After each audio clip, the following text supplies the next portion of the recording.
Мэдээллийн нэг цонх хөтөлбөр цаг үе тодруулга болонгаар үргэлжилж байна. За энэ удаагийн зочноор Бие тамир спортын газрын бие тамирын хилцээний ахлах мэрэгжилтэн Одгэрл оролцож байна. Танд энэ өдрийн мэндийг хүргэе. За тэгэхээр илүүдэл жингээ эртэж Монгол аяны хүрээнд Орхон аймагт үйл ажиллагаа явуулж байгаа заалыг иргэдэд өнгөө олгох талаар Орхон аймгийн засаг дарга Бат Жаргал бол өчигдрийн шуурхай уралдаанаараа чиглэл өгсөн. За тэгэхээр энэ хүрээнд Орхон аймагт одоо хэдэн заал иргэдэд өнгөө олгогдохоор байгаа вэ? За манай аймгийн хэмжээнд болохоор нийт спортын 35 заал үйл ажиллагаа явуулдаг байж байгаа. Энэ илүүдэл жингүй эртч Монгол одоо аяны хүрээнд аймгийн бие тамир спортын газрын заал болон Баян өндөр сумын спорт заал, Жаргалан сумын спорт заал, мөн ерөнхий боловсролын сургуулиудын спорт заалыг бол өглөө 6:20-оос 7:20 цагийн хооронд үн төлбөргүй хичээлүүлэхээр бол одоо бид нар ажиллаж байна. Энэ ажлын хүрээнд болохоор өглөө бие тамир спортын газрын А зааланд бол өглөөний дасгал хөдөлгөөнийг хийх зорилгоор бол өглөөний гимнастик хийн бие тамирын ерөнхий боловсролын сургуулийн зааланд болохоор сургуулиудын бие тамирын багш нар 6:20-оос 7:20 цагийн хооронд бол өглөөний одоо сагсан бөмбөг мөө волейболын одоо секц дугуулan үн төлбөргүй хичээлүүлэхээр одоо бид нар боловсрол шинжилгээ ухааны газартайгаа хамтраад ингээд ажиллаж байна.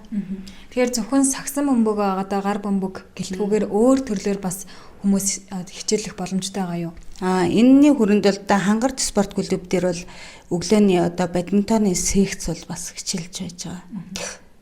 Энэ өнгөө заал олгох маань одоо яг хэднээс хэдний хооронд хэр их одоо урт хугацаанд үргэлжлэхээр байгаа вэ? За яг энэ юу бол арга хэмжээ бол одоо засаг даргын өгсөн шуурхай үүрэг даалгаврын дагуу бол 10 сарын өчигдөр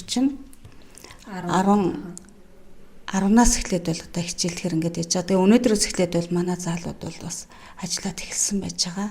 Иргэд бол өглөөд ирээд одоо дасгал хөдөлгөөнд бол хамрагдах боломжтой болж байгаа.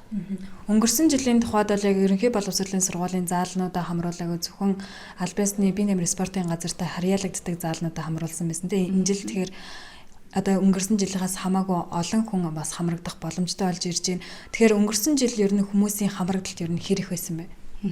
Өнгөрсөн жил бол одоо энэ хаврын хичээлийн хөвшүүлийгээд эртч Монгол аяны хүрээнд бол аймгийн хэмжээний бас заалуудад өглөөний дасгал хөдөлгөөнийг бол өглөө 6 цагаас 7 цагийн хооронд орсон байж байгаа.